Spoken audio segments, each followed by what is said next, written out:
जय Hind everyone. Let's continue chapter number 2 matrices. हमने इसका बेसिक देख लिया है। अभी इसमें पहला टॉपिक है elementary transformation. As we have seen the basic of this chapter, in this we are going to study first topic elementary transformation. What is elementary transformation? See, transformation, it means we are going to replace, we are going to change a row or column of the matrix. Now elementary, it means this is element, 8 is also element, 7 is also element, 9 is also element. It means when we are going to transform these elements, then this process is called as elementary transformation. अब देखते हैं तीन तरह के elementary transformation होते हैं. पहला उसमें टाइप है ए, इंटरचेंज एनी रो और एनी कॉलम्स. आप कोई भी कॉलम और कोई भी रो को इंटरचेंज कर सकते हो, बट जो इंटरचेंज करके मैट्रिक्स होगा वो ए मैट्रिक्स के बराबर नहीं होगा, वो ए मैट्रिक्स के इक्विवेलेंट होगा या फिर सिमिलर होगा. देखते हैं फिर इंटरचेंज ऑफ एनी रो कैसे प्रोसेस करता है. तो हम लिखेंगे यहाँ पे बाय. तो ये जो है मेरा ये रो 1 है और ये जो है मेरा रो 2 है. R1 R2 से हमेशा रिप्रेजेंट किया जाएगा. So by R1 will interchange with R2 on A matrix. Okay. So what I will get? I will get A not equals to. Remember equal नहीं रहेगा, तो equal नहीं तो क्या होगा? Similar होगा. अब बताइए रो 1 रो 2 इंटरचेंज हो रहे हैं, मीन्स रो 1 की जगह पे रो 2 चला जाएगा, रो 2 की जगह पे रो 1 चला जाएगा. इट मीन्स इनको चेंज करना है. क्या आ जाएगा? 8 9 6 7. This is called as row transformation. Now let's see for column. इस पे ही अभी इस पे ही कॉलम अप्लाई करते हैं हम, इस पे ही सेम पे. Okay. Now by C1 C2 on A. चलो इस पे नहीं है, इस पे अप्लाई नहीं करेंगे, हम इस पे ही अप्लाई करते हैं ताकि आपका कोई कंफ्यूजन ना रहे. I am going to apply the same on this. किस पे? इस पे अप्लाई कर रहे हैं C1 C2. अब यहाँ पे अगर देखोगे ये C1 है, ये क्या है? C2 है. तो कॉलम को इंटरचेंज करेंगे तो ये A कैसे दिखेगा? A सिमिलर विथ इक्विवेलेंट बोलना है इसको, सिमिलर नहीं बोलना है, इक्विवेलेंट बोलिए. इक्विवेलेंट सिमिलर सेम है but equivalent you have to use here. C1 C2 replace कीजिए, क्या आ जाएगा? 7 9 6 8. So did you understand? R1 R2 interchange by conditional का सिंबल दीजिए, एरो दिखाता है कि C1 को उधर भेजो, C2 को इधर भेजो, R1 को उधर भेजो, R2 को इधर भेजो. Did you understand this concept? Is there any doubt in this? Now next ये है कि अगर मेरे पास मैट्रिक्स ए अवेलेबल है विच इज 6 7 8 9, और उसमें सेकेंड टाइप में क्या कर सकता हूँ? Multiplication of element of any row और any column by non zero scalar. अभी जीरो से मल्टीप्लाई नहीं, एक पर्टिकुलर नंबर से मल्टीप्लाई कर सकता हूँ मैं किसी भी कॉलम को, किसी भी रो को, या फिर बाय नॉन जीरो, या फिर नहीं. इट मीन्स किसी भी रो और किसी भी कॉलम को तो आ गए, तो दोनों चीज़ें आ गई इसमें.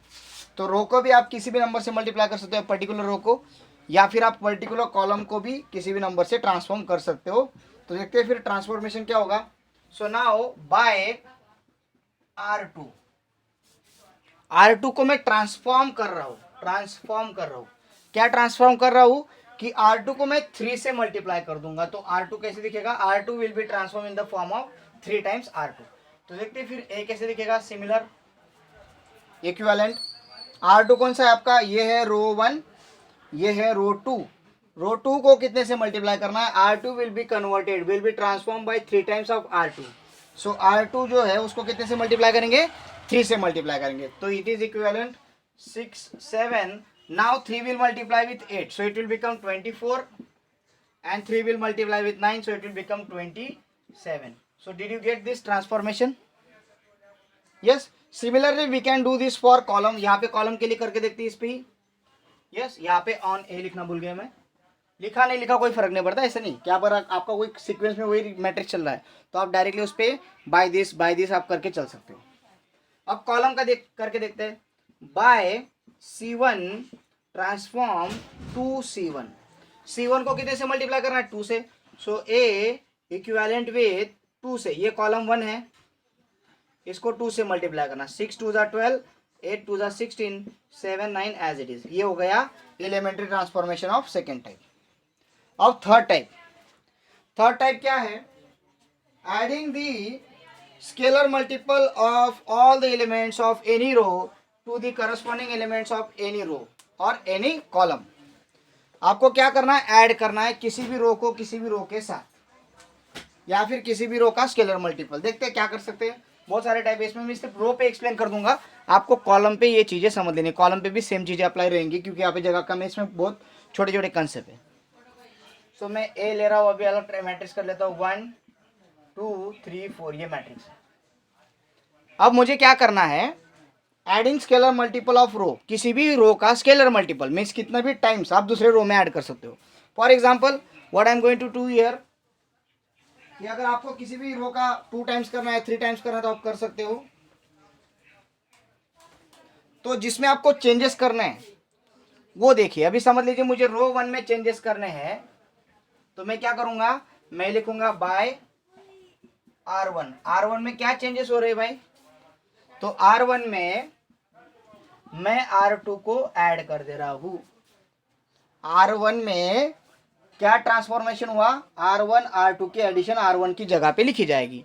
रो 1 will be replace with R1 plus R2 elements. Now how it will be look, let's see. R1 plus R2, अब ये 1 किसके साथ ऐड हो जाएगा, 3 के साथ. देखो ये रो 1 है, रो 2 है. 1 प्लस 3 4, 2 प्लस 4 6. देखिए R1 में चेंजेस हो गए. क्या हो गया, R1 प्लस R2 का एडिशन, R1 का ये एलिमेंट तो R1 R2 का ये एलिमेंट, R1 का ये एलिमेंट R2 का, R1 का ये एलिमेंट तो R2 का ये एलिमेंट. इस तरह से चेंजेस हो गए, नीचे के element as it is. Yes. अब इसमें और हो सकता है क्या क्या हो सकता है, अभी मैं इस पे नहीं अप्लाई करूंगा, मैं इस पे अप्लाई कर रहा हूँ. क्या अप्लाई कर रहा हूं मैं, देखते हैं. बाय मैं R2 में चेंजेस करूंगा. अभी R2 क्या है, नीचे है. R2 में क्या चेंजेस कर रहा हूं मैं, कि R2 को मैं चेंज कर रहा हूं. R2 में क्या ऐड कर रहा हूं, R2 में चेंज कर रहा हूं कि R2 में ऐड करो. बट क्या ऐड करो, R1 ऐड नहीं करना है, R1 का सम टाइम्स ऐड करना है. सम टाइम्स में समझ लीजिए R1 का मैं 4 टाइम्स ऐड करूं. सो 4 टाइम्स, मैं इसको डिक्सी लिख लेता हूं यहाँ पे. बाय R2 में क्या ऐड करना है, plus 4 times of R1. R2 change होगा, R2 will B change with 4 times R1. R2 में क्या ऐड होगा, 4 टाइम्स ऑफ R1 ऐड हो जाएगा. R2 में 4 टाइम्स ऑफ R1 ऐड हो जाएगा. तो ऐड करते हैं चलो फिर.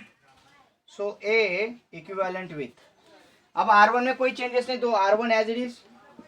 R2 में क्या चेंजेस है, R2 में चेंजेस है कि R2 में ऐड करो. क्या ऐड करो, जो R1 का एलिमेंट है उसको 4 से मल्टीप्लाई करो, R1 के एलिमेंट को 4 से मल्टीप्लाई करो और R2 में ऐड करो. तो R2 में है 3 और R1 का एलिमेंट है 1, तो R1 के एलिमेंट को 4 से मल्टीप्लाई करो. 4 1 जा 4 प्लस 3 कितना हो गया, 7. बात आ रही समझ में, एक बार रिपीट करता हूं. ये है R2 का element 3, yes, plus 4 times R1 का एलिमेंट 1. बोलिए 4 1 जा 4, 4 प्लस 3 7, तो यहाँ पे क्या आ जाएगा, 7 आ जाएगा. सिमिलरली यहाँ पे R2 का एलिमेंट है 4, प्लस क्या करेंगे, 4 टाइम्स R1 का एलिमेंट, 4 टाइम्स R1 का एलिमेंट क्या है 2, उसके करस्पॉन्डेंस में जो होगा वही लेना होता है. 4 2 जा 8 प्लस 4 कितना होगा 12. Similarly it is applicable for column. तो आई होप ये आपको समझा होगा. तो इस पे एक बेस कुछ एग्जांपल्स है एक्सरसाइज में, वो एग्जांपल्स हम देखते हैं फिर. चलिए, अप्लाई गिवन एलिमेंट्री ट्रांसफॉर्मेशन, ऐसे एक इंस्ट्रक्शन है एक्सरसाइज 2.1 को. इसका पहला क्वेश्चन है, इसमें 2 एग्जांपल दिए गए, example number this and this one. तो इनको हमें सॉल्व करना है. तो पहले हम इसको सॉल्व करते हैं. यहाँ पे क्या गिवन में क्या है, a is equals to 1 0 minus 1 3. क्या अप्लाई करना है, देखिए क्या अप्लाई है, R1 R2 को क्या करना है, एक्सचेंज करना है. तो simply by R1 interchange with R2 on A. On A लिखा नहीं लिखा मैंने पहले ही बोला है, कोई चेंज कोई डिफरेंस नहीं है. A equivalent with R1 R2 change कर दीजिए. R1 क्या है, ये रो है, ये रो है, रो आड़े वाले रो खड़े वाले कॉलम याद रखना है. मैंने बताया था RCC में खड़े वाले को कॉलम कहते हैं. तो ये खड़े वाले 2 है कॉलम, ये है रो. तो चेंज कीजिए, ऊपर वाला नीचे, नीचे वाला ऊपर, -1 3 1 0 हो गया आपका आंसर, खत्म. बस ये भी आंसर था. अब इसका देखते हैं बी का. बी क्या दिया हुआ है, 1 माइनस 1 3 2 5 4 क्या दिया हुआ है देखते हैं। R1 में चेंजेस करना है। क्या चेंजेस करना है? बाय R1 में ट्रांसफॉर्म करो। क्या करना है? R1 माइनस R2, R1 में से R2 सब्ट्रैक्ट कर लो, R1 की जगह पे लिख दो, R1 में से R2 माइनस करके R1 की जगह पे लिख दो। तो करते हैं फिर बी सिमिलर विथ R2 में कोई चेंजेस है नहीं तो R2 एज इट इज आ जाएगा, उसमें कोई चेंजेस नहीं। जिसमें कोई चेंजेस नहीं उसको पहले लिख लो ताकि कंफ्यूजन खत्म हो जाए। अब ऊपर वाले की बात है। ऊपर वाले की क्या बात है? R1 minus R2। अब इसकी जगह पे क्या आ जाएगा? R1 ये है, R2 ये है, this minus this means 1 minus 2 यहाँ पे आ जाएगा। यहाँ पे क्या आ जाएगा? -1 minus 5 R1 minus 5 then R1 minus R2, R1 minus R2 means 3 minus 4। मैं आपके लिए बार बार रिपीट कर रहा हूँ, ये समझ में आ रहा है? इन दोनों का डिफरेंस, इन दोनों का डिफरेंस, इन दोनों का डिफरेंस, ताकि R1 R2 का डिफरेंस आप लिख सको। अब इसको ऐसे नहीं लिखा जाता, इसको डायरेक्टली आंसर लिखना होता है। 1 माइनस 2 -1, 1 रुपए की उधारी, ऊपर से 5 रुपए की उधारी, 6 रुपए की उधारी हो गई, और 3 minus 4 -1। So this is what the transformation of R1 minus R2 in the row of R1। Done. Now let's see the second example of this exercise. Without wasting time, let me pause the video. अब देखते हैं question number 2 में matrix है और matrix भी दिया गया है, और उन्होंने पूछा है कि भाई मैट्रिक्स ए पे आपको कॉलम ट्रांसफॉर्मेशन करना है और मैट्रिक्स बी में आपको रो ट्रांसफॉर्मेशन करना है, और जो आंसर आएगा आपको ऑब्जर्व करना है कि आंसर कैसे दिख रहा है। तो देखेंगे आपने को क्या करना है। Bye C1 C2, C1 C2 means column वाले को इंटरचेंज करना है। सो ए विल सिमिलर विथ, चेंज करो क्या आ जाएगा, चेंज करो तो क्या आ जाएगा, 4 3 यहाँ पे आ जाएगा, 5 1 इधर चला जाएगा।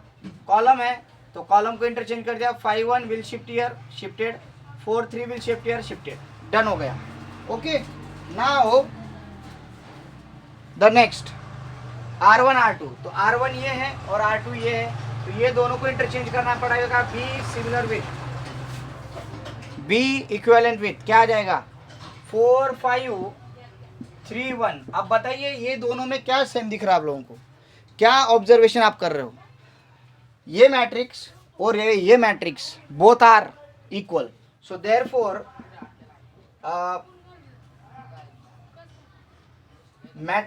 matrices which we got are same और इक्वल। वो सेम है या फिर वो इक्वल है? यस। ओके, देखते हैं फिर नेक्स्ट एग्जांपल, एग्जांपल नंबर 4। ठीक है, मैं 4 5 6 7 8 9 कल देखेंगे वो, क्योंकि आज थोड़ा सा अंधेरा भी हो रहा है। So meet you tomorrow with this exercise. Thank you everyone for being with me. Thank you.